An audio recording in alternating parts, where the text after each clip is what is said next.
Hello dear students, we are your biology faculties and we welcome you to Allen Digital's IHL biology class, and IHL means interactive and happy learning. Yes, Allen की ताकत ही है Elon की academics, और अब best technology के साथ जुड़ करके हम दोनों एलन की फैकल्टीज टॉपिक के कॉन्सेप्ट्स को एक दूसरे के साथ इंटरेक्ट करते हुए आप सभी को पढ़ाएंगे ताकि आपकी लर्निंग हैप्पी हो सके. So let's begin our topic, anatomy of flowering plants. If you see, anatomy of flowering plants is a branch of botany that deal with the study of internal structure of plant and plant organ. हमें अगर किसी plant की structure की internal study करनी है तो पहली शर्त यह है कि उसका सेक्शन काट करके हमें देखना होगा. Anatomy literally mean cut into, we cut a section and then we observe inside microscope की हेल्प से. उसके बिना पॉसिबल ही नहीं है. माइक्रोस्कोपिक स्ट्रक्चर्स डिस्कस कर रहे हैं, हमें यहाँ ऑब्जर्व करने के लिए माइक्रोस्कोप मैग्नीफाई करने के लिए माइक्रोस्कोप की हेल्प. और जब भी हम माइक्रोस्कोप की हेल्प से प्लांट के पार्ट को कट करके ऑब्जर्व करेंगे, what we observe is tissue. इस टिश्यू और टिश्यू के बाद देखेंगे तो टिश्यू मिलकर टिश्यू सिस्टम बनाएगा. बेसिकली बिगनिंग में हम लोग टिश्यू और टिश्यू सिस्टम की बात करेंगे. उसके बाद yes sir. So first of all tissue and tissue system में टिश्यू को स्टार्ट करते हैं. टिश्यू को अगर डिफाइन करें तो it's a group of cell having common origin and performing a common function. तो दो बातें इंपॉर्टेंट हो गई. एक तो ओरिजिन कॉमन हो जी, जैसे यहां पे हमने ड्रॉ किया है एंसेस्टर सेल. तो इस सेल में मल्टीपल टाइम डिवीजन हुआ और इसका ये प्रोडक्ट है जिसमें मेनी सेल्स है, ग्रुप ऑफ सेल्स. अब एक चीज इंपॉर्टेंट है कि ओरिजिन कॉमन है, फंक्शन जो फर्दर ये परफॉर्म करेगा वो कॉमन है, लेकिन जो इसकी साइज है डिफरेंट सेल्स की वो सिमिलर भी हो सकती है और डिसिमिलर भी हो सकती है. तो simply tissue is a group of similar or dissimilar cells having a common origin and further perform a common function. That is called tissue. बिल्कुल. हम अगर जाइलम को ऑब्जर्व करें तो जाइलम को बनाने वाले जो सेल्स हैं वो अलग अलग तरह के सेल्स हैं. एक और जाइलम पेरेन्काइमा है, एक और वेसल्स हैं, ट्रैकिड्स हैं, फाइबर्स वहां पर अवेलेबल हैं, लेकिन सभी अपना अलग अलग काम कर रहे हैं. फाइबर मैकेनिकल स्ट्रेंथ दे रहा है, पेरेन्काइमा फूड को स्टोर कर रहा है, ट्रैकिड वेसल कंडक्शन कर रहे हैं, पर मिलकर के वो एक काम कर रहे हैं, that is conduction of water and mineral. Unit function वो यूनिट की तरह काम कर रहा है. एग्जैक्टली. सब मिलकर के यूनिट की तरह काम करेंगे और कॉमन फंक्शन को परफॉर्म किया जाएगा. कॉमन फंक्शन को परफॉर्म करेंगे. टिश्यू टर्म नेमिया ग्रीव साहब का दिया गया शब्द है, और टिश्यू को हम दो कैटेगरी में डिवाइड कर सकते हैं. First is meristematic tissue, those are undifferentiated, और दूसरी ओर permanent tissue that are differentiated. हम इसको इस तरीके से ले सकते हैं कि जो मेरिस्टेमेटिक टिश्यूज होते हैं they are not having any specialised function, they just divide and continuously divide करते रहते हैं. They divide and forms permanent tissue. तो permanent tissue is the product of meristematic tissue, और परमानेंट टिश्यू जो है वो एक स्पेशल फंक्शन परफॉर्म करेंगे. एक बात और साथ में यहाँ पर कि जब मेरिस्टेम की सेल, मान लीजिए एक सेल यहाँ पर मेरिस्टेम की अवेलेबल है, ये डिवाइड करके अगर दो सेल बनाती है, समझिएगा इस कॉन्सेप्ट को, एक सेल तो परमानेंट टिश्यू बनाने में डिवोट कर जाएगी और एक सेल मेरिस्टेम को रिप्रेजेंट करेगी. तो मेरिस्टेम का एक कैरेक्टर और हुआ कि ये अपना रिन्यूअल भी करता है, अपने आप को मेंटेन करता है, कांस्टेंट मेंटेन करता है और काम करता रहेगा. एग्जैक्टली. हम ये भी कह सकते हैं ना सर कि एक प्लांट के अंदर जो हम देख रहे हैं हमारे आसपास ये प्लांट्स एंजियोस्पर्मिक, हम मेनली उसी के बारे में बात कर रहे हैं. वहां दो तरह के टिश्यू हैं, एक वो जो कि प्लांट को बनाते हैं, यस सर, और दूसरे वो जो कि प्लांट को बनाए रखते हैं, yes sir. Those who makes and those who maintain. हमारे अंदर भी टिश्यू अवेलेबल है, एक तो जो हमारी बॉडी को बनाता है, दूसरे स्टेम सेल भी तो अवेलेबल हैं जो कि हेल्प करते हैं मेंटेन करने में. बट प्लांट्स के जो मेरिस्टेम है they remain active through out the life. हाँ, थोड़ा अलग है. हम एनिमल की बात एनिमल से कंपेयर नहीं कर सकते, डिफरेंट है, बिल्कुल डिफरेंट है वो. अगर मेरिस्टेम को ऑब्जर्व करें, जैसे कि मैंने कहा कि ये लगातार डिवाइड करते हैं, they have a capacity of division.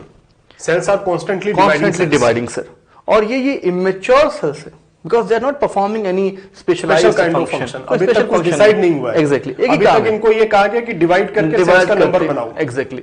जैसे वो एक 10th क्लास का स्टूडेंट जिसको कुछ भी बन सकता है, डॉक्टर, इंजीनियर, आईएएस, उसकी तरह है ये मेरिस्टेमेटिक सेल्स। एक बार वो स्ट्रीम चूज करेगा, फिर डिपेंड करेगा कि वो आगे क्या बनता है। हाँ, स्ट्रीम चूज करने के बाद उसका एक ट्रेनिंग होगा, यस सर, डिफरेंशिएशन होगा, बिल्कुल, उस पास थ्रू होगा। हाँ, उसके बाद फिर मॉर्फोलॉजिकल, फिजियोलॉजिकल चेंजेस आएंगे और कुछ स्पेशल टास्क में मॉडिफिकेशन भी होंगे। एग्जैक्टली सर, वॉल थिकनिंग होगी, बहुत सारी चीजें, बहुत सारी बातें वहां सामने डिफरेंशिएशन और डिफरेंशिएशन होगा। और परमानेंट टिश्यूज जो हैं, दे हैव, अगर न्यूक्लियस रह गया उसके अंदर, अगर मैं कोलेनकाइमा, पेरेन्काइमा की बात करूं, न्यूक्लियस रह गया तो इंडक्शन मिलने पर वापस से डिवाइड कर सकती हैं। न्यूक्लियस का होना जरूरी है। अगर साइटोप्लाज्म न्यूक्लियस नहीं है तो they have the lost the ability to divide permanently, वो वापस कभी इंड्यूस नहीं हो सकता। Sometime cells are alive but without nucleus, they can't divide, वो फर्दर डिवाइड नहीं करेगी। तो nucleated cell can regain the ability तो मैं यहाँ पे पेरेन्काइमा और कोलेनकाइमा की बात कर सकता हूँ, जो कि वापस से इंडक्शन मिलने पर डिवाइड कर सकती हैं, लेकिन दूसरी और भी है sclerenchyma, which is enucleated dead cell, life lose कर चुकी है, प्रोटोप्लाज्म का लॉस हो गया, वापस सेल में पॉसिबल नहीं है। And these cells are mature cells. Mature mean they are performing some specialized function. For example, हमने 3 नाम लिए हैं अभी, पेरेन्काइमा, कोलेनकाइमा और sclerenchyma. They are all mature. They are mature. Parenchyma is mainly devoted to storage. Colenchyma and sclerenchyma, हाँ, mechanical strength देने के लिए, तो उनका अलग अलग फंक्शन, आगे हम उसके बारे में बात करेंगे। Yes sir. तो कुल मिला के ये है कि टिश्यू को on the basis of ability of division divided into meristematic and permanent. Having division ability तो मेरिस्टेमेटिक, लॉस्ट टेम्परेली और परमानेंटली तो दैट इज परमानेंट टिश्यू। ये बात है यहाँ एग्जैक्टली सर। ओके, और मेरिस्टेम से परमानेंट बना है। यस सर, प्रोडक्ट है वो, प्रोडक्ट है और जो प्रोसेस है वो डिफरेंशिएशन है। और उस प्रोसेस के साथ मेरिस्टेम ने अपना रिन्यूअल भी किया, यानी कि वो कांस्टेंट बना रहा, पूरी लाइफ बना रहता है। तो कुछ एग्जांपल आएंगे सर, जैसे कि हम देखें बायोलॉजी में एक्सेप्शन तो मिलेंगे देखने के लिए सर। तो मेरिस्टेम को जो अभी हमने डिफाइन किया, जी sir, that a tissue which having the ability of division, जी, जिसमें एबिलिटी ऑफ डिवीजन प्रेजेंट है, वो कांस्टेंट डिवाइड कर रहा है। Yes sir.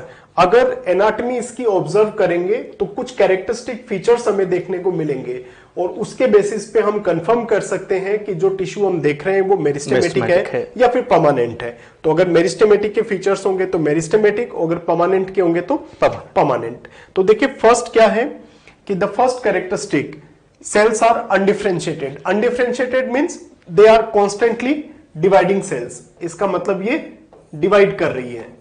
तो अगर टिश्यू की सेल्स डिवाइडिंग है तो वो अनडिफरेंशिएटेड है। उनका एक ही काम है कि थोड़ा सा ग्रो करो और डिवाइड हो जाओ, कोई काम नहीं कर रही है वो। Yes sir. आगे बात करते हैं तो नेक्स्ट आता है cellulosic primary cell wall is present. That means SCW का मतलब है secondary cell wall is absent. If the cells with only primary cell wall, they are the part of meristematic tissue.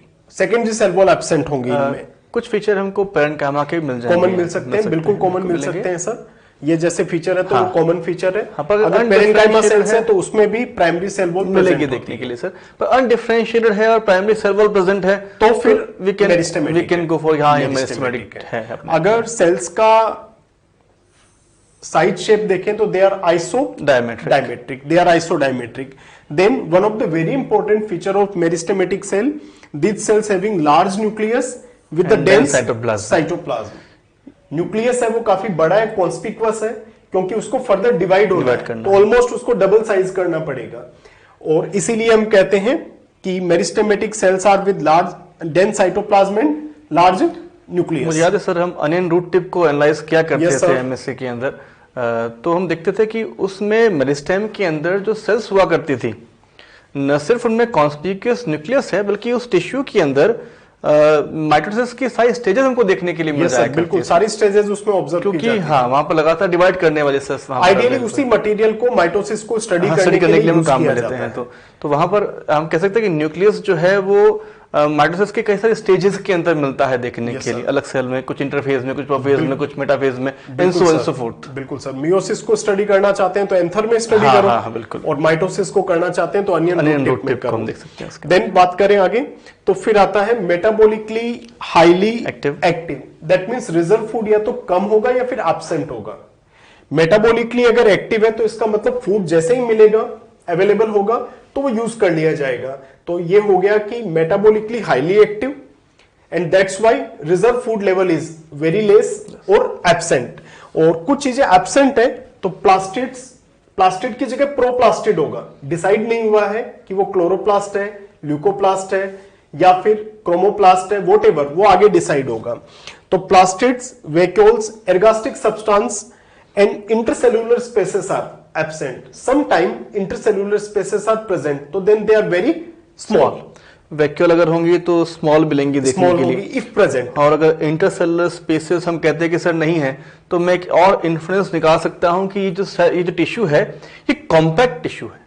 Yes sir, compactly arrange cells यहाँ पर available है, that's why lack intercellular spaces. Exactly. और हमको isodiametric sales मिलती हैं देखने के लिए, इसका एक एक्सेप्शन भी हमें आगे मिलेगा देखने के लिए, मिल जाएगा सर। और इवन जब कैम्बियम सेल्स की बात करते हैं तो वो थोड़ी एक्सेप्शनल हो जाती है, उनका साइज भी थोड़ा बड़ा है। फ्यूजिफॉर्म वैक्यूलेटेड है, fusiform initials are fusiform, they are not isodiametric. और प्लस वो वैक्यूलेटेड भी है, उनमें वैक्यूल्स भी है, तो थोड़े बड़े एक्सेप्शन देखने मिलते हैं। अगर हम मेरिस्टेम को क्लासिफाई करें तो पहला आता है कि भाई उसका ओरिजिन और उसका डेवलपमेंट किस तरीके से हुआ, पैटर्न ऑफ डेवलपमेंट क्या रहा है, किससे उसका फॉर्मेशन हुआ। आपने रिप्रोडक्शन इन फ्लावरिंग प्लांट या सेक्सुअल रिप्रोडक्शन इन एंजियोस्पर्म में ऑब्जर्व किया था कि वहां पर जब जायगोट से एम्ब्रियो बना तो वहां पर अवेलेबल हर एक सेल डिवाइड कर रही थी, तो लगातार डिवाइड करना जो है वो मेरिस्टेम का फीचर है। तो मैं कह सकता हूं कि एम्ब्रियो डेवलपमेंट में जो हम लोगों ने डिवाइडिंग सेल्स ऑब्जर्व की हैं, they are actually representing embryonal meristem. अच्छा, स्मॉल मेरिस्टेम, स्मॉल टिश्यू अगर मैं एम्ब्रियो को ऑब्जर्व करूं, उसे जर्मिनेट करना है और बाद में एक प्लांट को फॉर्म करना है। तो यहां पर अवेलेबल जो एम्ब्रियो है अब जर्मिनेशन के बाद एक प्राइमरी प्लांट बॉडी का फॉर्मेशन करता है, कह लीजिए सीडलिंग का फॉर्मेशन किया, प्लांटलेट, एग्जैक्टली प्लांटलेट का फॉर्मेशन किया, और उसमें यहां पर अवेलेबल जो मेरिस्टेम है ये अपने आप को लोकलाइज कर लेता है कुछ जगहों पर। For the ease of understanding दो बातें आप लोग जानते ही हैं कि एक तो शूट की एपेक्स पर, एक रूट की एपेक्स पर इसने अपने आप को ऑर्गेनाइज कर लिया। अब ये तो एम्ब्रियो में था, ये सीडलिंग में तो डिफरेंशिएट करते हुए कहते हैं कि ये प्राइमरी मेरिस्टेम यहां पर बन गया। ध्यान दीजिएगा, एम्ब्रियोनल मेरिस्टेम और प्रो मेरिस्टेम से ही प्राइमरी मेरिस्टेम का फॉर्मेशन होता है।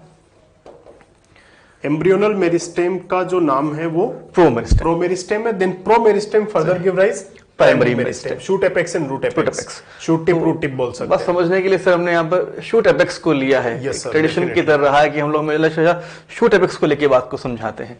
तो मैं शूट एपेक्स को मैग्नीफाई करके ऑब्जर्व करूं तो यहाँ पर टिप पर अवेलेबल है ये प्राइमरी मेरिस्टेम। लोकेशन के हिसाब से आप चाहें तो इसे एपिकल मेरिस्टेम भी कह सकते हैं, पर प्रो मेरिस्टेम से बना है, स्टेम की टिप पर है, मैं कहूंगा प्राइमरी मेरिस्टेम यहाँ पर अवेलेबल है। बिल्कुल, हम लोगों ने रॉकेट को लॉन्च किया है, रॉकेट को लॉन्च होते हुए देखा भी है। तो जब जिस तरीके से रॉकेट आगे बढ़ता है, जब रॉकेट आगे की ओर मूव करता है तो पीछे के धुआं छोड़ते हुए आगे जाता है। यहां समझेगा कि प्राइमरी मेरिस्टेम डिवाइड करता है, पीछे की ओर प्रोडक्ट बनाएगा, प्राइमरी परमानेंट टिश्यू बनाते हुए आगे निकल गया। The process is differentiation. तो 1000 सेल्स अगर प्राइमरी मेरिस्टेम में है तो डिवीजन से 2000 सेल्स बनी, जो 1000 है वो again remain meristematic and the rest of 1000 newly form 1000 sales undergo differentiation और प्राइमरी परमानेंट टिश्यू का फॉर्मेशन करते हैं। और ये लगातार होने वाला इवेंट है और प्लांट लगातार हो, इसीलिए प्लांट की ग्रोथ को हम लोगों ने अनलिमिटेड कहा है सर। तो कुछ मिलीमीटर के मेरिस्टेम ने कई मीटर का प्लांट बना दिया, ह्यूज 100 मीटर का प्लांट, 100 मीटर का उतने मिलीमीटर के मेरिस्टेम से बन जाएगा। की बात करें तो 130 मीटर के आसपास हाइट देखने के लिए मिल जाती है, लेकिन वो कुछ मिलीमीटर के मेरिस्टेम से ही पूरा बनता है। शूट पर और रूट की टिप पर एक स्मॉल फ्यू मिलीमीटर, चाहे उसकी हाइट कितनी भी, चाहे कितनी हाइट क्यों ना हो। तो ऐसा नहीं है कि अगर किसी प्लांट की ज्यादा हाइट होगी तो उसका मेरिस्टेम बल्कि है, बिल्कुल नहीं। मैं कह सकता हूँ कि सिर्फ फ्लावर फैसिनेटिंग नहीं है, पूरी बॉटनी ही फैसिनेटिंग है। Yes sir, everything in botany is fascinating. जितना समझने की कोशिश करते हैं उतनी फैसिनेटिंग होती चली जाती है। Yes sir, definitely. Primary permanent tissue, जब सोचेगा, इमेजिन करते हैं, मान लीजिए यहाँ पे कोई वुंड क्रिएट हुआ, अब ये तो नहीं कि प्राइमरी मेरिस्टेम की सेल्स भागती हुई यहाँ पर आएंगी वुंड की हीलिंग करेंगे, तो पॉसिबल नहीं, हमारे अंदर भी नहीं होता। तो यहाँ पर अवेलेबल जो प्राइमरी परमानेंट टिश्यू की सेल्स हैं, सराउंडिंग सेल्स, वही इस वुंड को हील करने के लिए अब डिवाइड करने लगी है। बिल्कुल सर, दे स्टार्ट डिवाइडिंग। हाँ, ये यहाँ पर सराउंडिंग सेल्स हैं।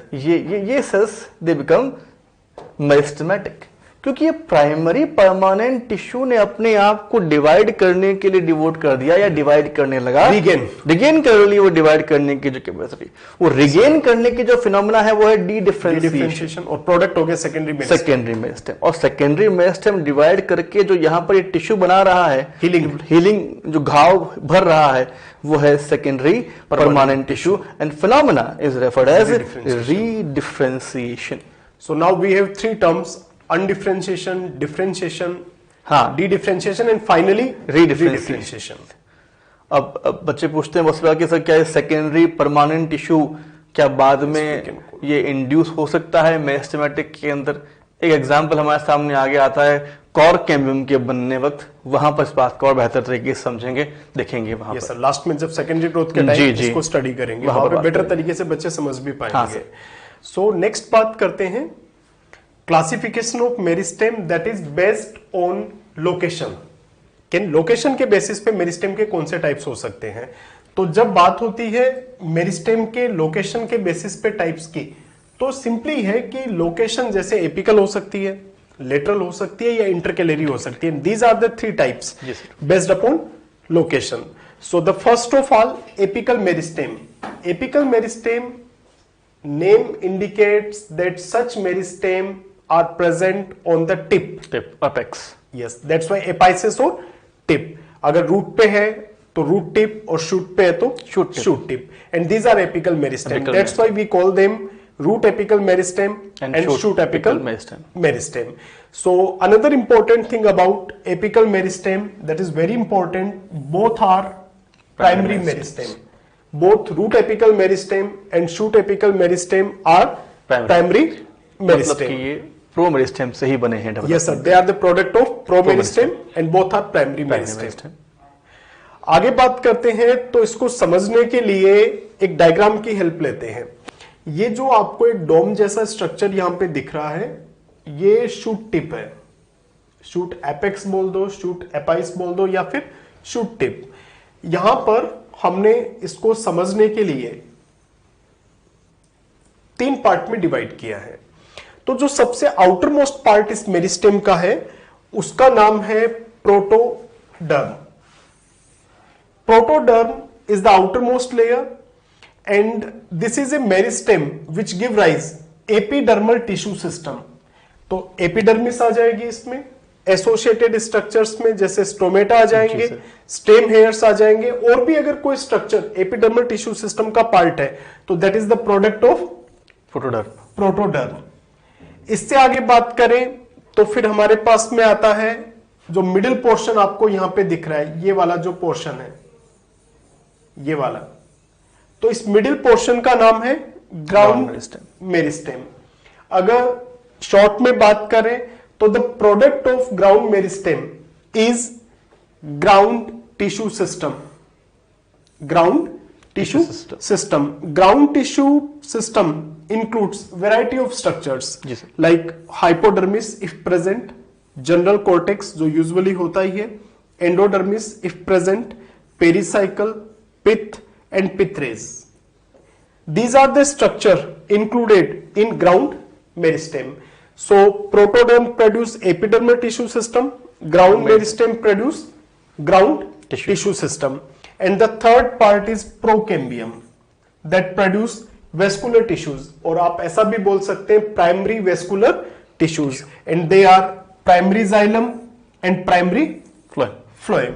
सो ये जितनी स्ट्रक्चर्स है ये आपको प्राइमरी प्लांट बॉडी के अंदर देखने को मिलेगी। जब आप प्राइमरी प्लांट बॉडी के किसी पार्ट को आउटर से इनर की तरफ रेडियली ऑब्जर्व करोगे तो you will see outermost layer is epidermis which is the product of protoderm, then multiple layers of ground tissue system, they are hypodermis, successively general cortex, innermost layer is endodermis, then pericycle, pith, or then in the centermost part pith and pith rays, or procambium produce vascular tissue।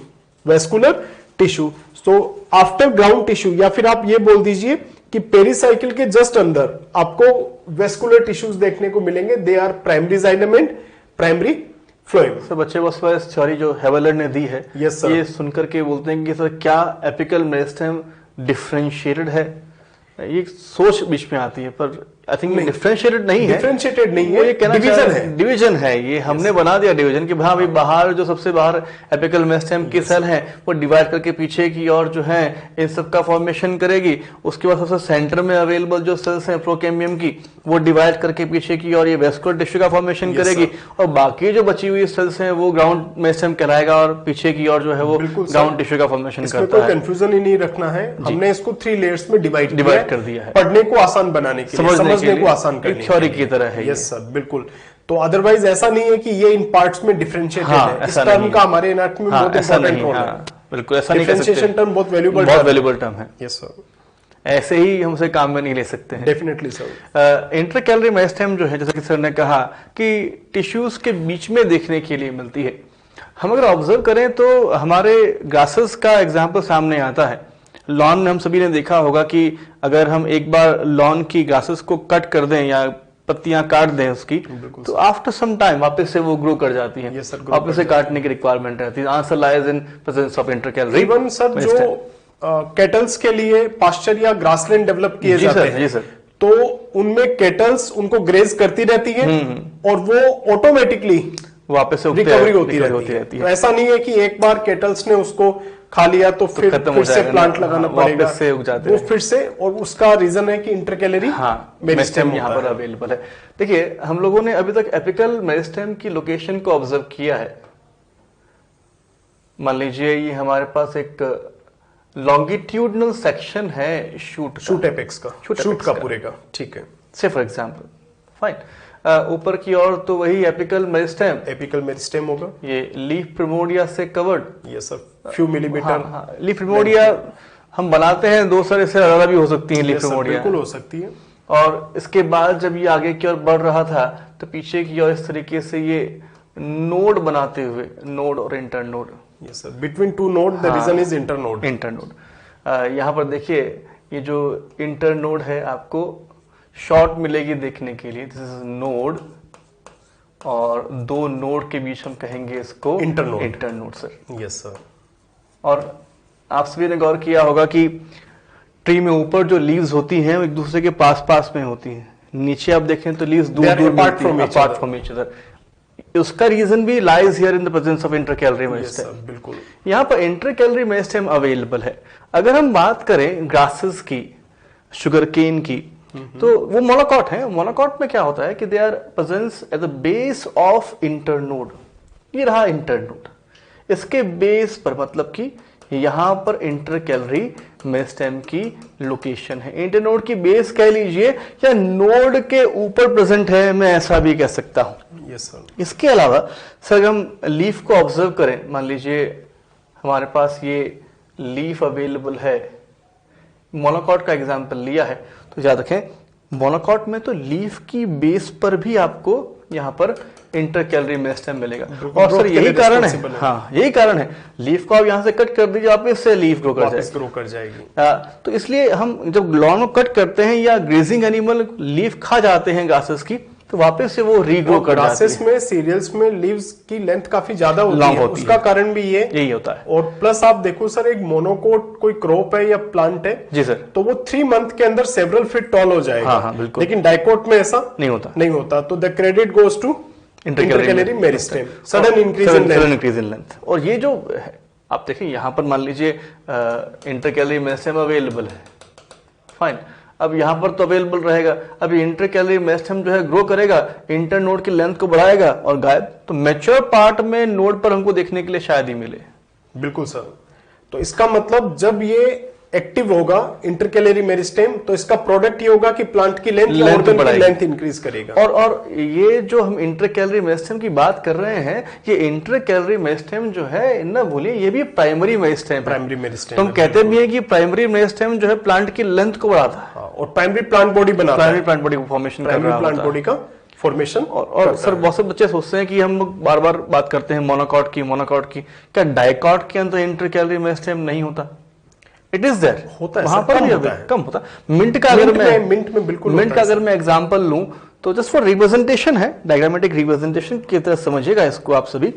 अगर mint का example लें तो mint में हमें ये node के नीचे या इंटर नोड के ऊपर मिलता है देखने के लिए, ऐसा कह लीजिए। पर लीफ बेस पर कभी नहीं मिलता है बिल्कुल नहीं मिलेगा उनमें, डाइकोट्स में, क्योंकि डाइकोट की लीफ है वो इतनी ज्यादा लेंथ में नहीं होती लेंथ में नहीं है, और दूसरा आप लीफ काट दीजिए, रीजनरेट नहीं होने वाली है, की रीजनरेट हो जाती है, कर जाती है। तो सर इंटरकैलरी मेरिस्टेम और एपिकल मेरिस्टेम जो है ये हमारे दो प्राइमरी मेरिस्टेम के एग्जांपल्स हैं। बैम्बू का एग्जांपल अगर लें हम, जी सर, तो वो सर एक तरीके से woody tall grass, tallest grass कहा जाता है, ग्रास कहा गया उसको, तो टॉलेस्ट ग्रास है जी सर, है ग्रास, लेकिन सेवरल फीट टॉल है और वुडी है। हाँ, तो उसमें जो उतनी उसकी हाइट आई है उसके लिए क्रेडिट जाता है इंटरकैलरी मेरिस्टेम। हम प्राइमरी मेरिस्टेम को मेनली डिवोट कर सकते हैं लेंथ में इंक्रीज। तो एक बात हो गई कि जो एपिकल मेरिस्टेम है वो भी प्रॉपर्ली प्राइमरी मेरिस्टेम है और इंटरकैलरी भी प्राइमरी मेरिस्टेम है without any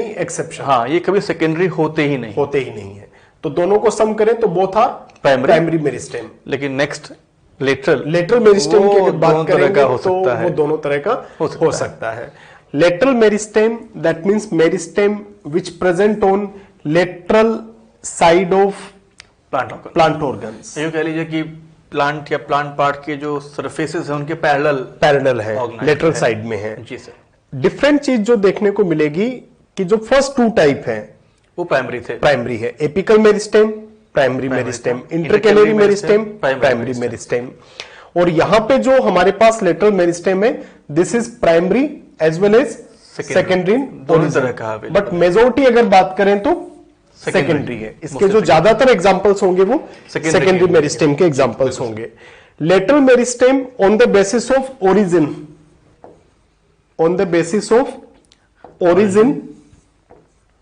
is of two types, that is primary lateral meristem, क्योंकि क्राइटेरिया हमने जो चूज किया है वो ओरिजिन किया है, and the secondary lateral meristem.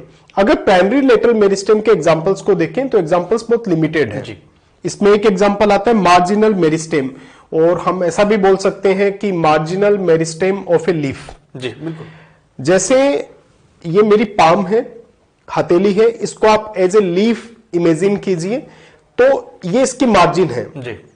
ये पार्ट इसका मार्जिन है, और यहां पर ये मेरिस्टेम लोकेटेड होता है, और जब ये एक्टिव होगा तो इसके कारण लीफ का एरिया बढ़ेगा, लीफ का एरिया इंक्रीज करता है। तो जैसे जैसे ये मेरिस्टेम एक्टिविटी शो करेगा, लीफ की ग्रोथ होगी, और लीफ की ग्रोथ प्राइमरी ग्रोथ है। तो इसका मतलब marginal meristem of leaf result in primary growth of leaf in the term of area. तो सर इसका मतलब ये हुआ कि जो हम प्लांट में लीफ देखते हैं, ऊपर की ओर जो लीफ है, यंग लीफ है, वो छोटी साइज की होगी, नीचे आने के साथ लीफ की साइज बढ़ जाती है। हाँ, ये credit goes to marginal meristem. वैसे भी लीफ की ग्रोथ हम कहते हैं पहले एपिकल होती है, उसके बाद वो मार्जिनल। शुरुआत में एपिकल होगी, हाँ, और उसके बाद में जो रेस्ट ऑफ द लीफ की ग्रोथ है वो मार्जिनल होती है। और ये प्राइमरी ग्रोथ है, चाहे एपिकल हो या मार्जिनल हो, ये प्राइमरी ग्रोथ में आएगी। सेकेंडरी ग्रोथ लीफ के अंदर नहीं होती है। और इसके बाद का एग्जांपल की बात करें तो ये आता है इंट्राफेसिकुलर कैम्बियम। अब इस इंट्राफेसिकुलर कैम्बियम को जानने के लिए क्या करते हैं, डाइकोट स्टेम का एग्जांपल लेते हैं। यहां पर यस सर, टीएस, और टीएस में भी टीएस काटा उसका, हम डाइकोट स्टेम के केवल स्टील पोर्शन को यहां पे ड्रॉ कर रहे हैं। डाइकोट स्टेम के अंदर जो स्टील होती है वो होती है यू स्टील। इसका मतलब यह होता है कि वेस्कुलर बंडल्स एक रिंग के अंदर अरेंज्ड है, ऑर्गेनाइज्ड है, और वेस्कुलर बंडल के अंदर कैम्बियम का एक पोर्शन शुरुआत से प्रेजेंट होता है। ये बिगनिंग से अगर प्रेजेंट है तो ये प्राइमरी मेरिस्टेम है। This is called intrafascicular cambium. Just before secondary growth, secondary growth से पहले जो यहां पर पेरेन्काइमेटस सेल्स होगी, they regain the ability of division और dedifferentiate to form the rest of the cambium. तो ये वाला जो पोर्शन होगा इंटरफेसिकुलर कैम्बियम। तो ये एक जो कैम्बियम रिंग हम देख रहे हैं, इसमें जो वेस्कुलर बंडल के अंदर का पोर्शन है दैट इज इंट्राफेसिकुलर कैम्बियम, और बिटवीन टू वेस्कुलर बंडल है वो इंटरफेसिकुलर कैम्बियम। तो intra and interfascicular cambium form the complete ring of vascular cambium. ये वेस्कुलर कैम्बियम की पूरी रिंग का फॉर्मेशन कर देंगे। तो ये vascular cambium partially primary meristem है और पार्शियली सेकेंडरी मेरिस्टेम है। तो जो इसका प्राइमरी मेरिस्टेम पोर्शन है वो इंट्राफेसिकुलर कैम्बियम है और जो इसका सेकेंडरी मेरिस्टेम है वो इंटरफेसिकुलर कैम्बियम है। और अगर एग्जांपल की बात करें तो चाहे डाइकोट स्टेम हो या डाइकोट रूट हो, दोनों में जो कोर कैम्बियम है फेलोजन वो सेकेंडरी मेरिस्टेम होगा। और जब बात होती है डाइकोट रूट की तो उसकी जो कंप्लीट वेस्कुलर कैम्बियम है वो ओरिजिन में सेकेंडरी होती है। तो डिस्टिंग्विश करने का ये तरीका हो गया। Cork cambium of both dicot root and dicot stem is a secondary lateral meristem. In case of dicot stem the intrafascicular cambium portion is primary meristem, interfascicular is secondary. तो इफ फेसिकुलर कैम्बियम तो partially primary partially बिल्कुल sir secondary. पर हम dicot stem में जो secondary growth की बात करते हैं तो मेनली उसको सेकेंडरी ही मानते हैं, मेनली उसको सेकेंडरी ही माना जाता है। तो ये प्राइमरी और सेकेंडरी लेटरल मेरिस्टेम का विद एग्जांपल क्लासिफिकेशन है।